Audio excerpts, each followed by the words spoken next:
বলতে যে মনে হয় বলতে তো বোধহয় না হৃদয় কতটা তোমায় ভালোবাসি।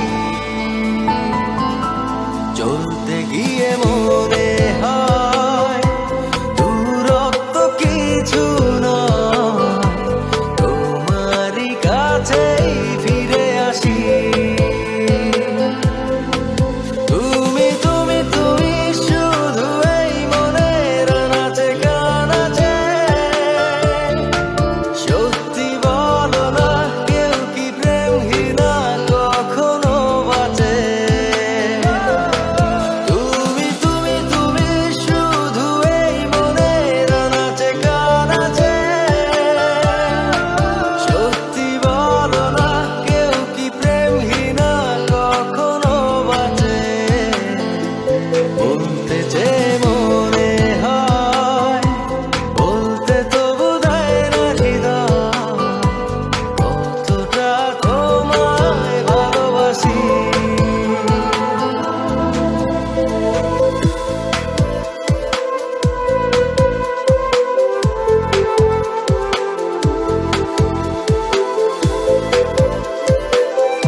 মেঘের খামে আজ তোমার নামে উড়ো চিঠি পাঠিয়ে দিলাম, পড়ে নিও তুমি মিলিয়ে নিও খুব যতনে তা লিখেছিলাম।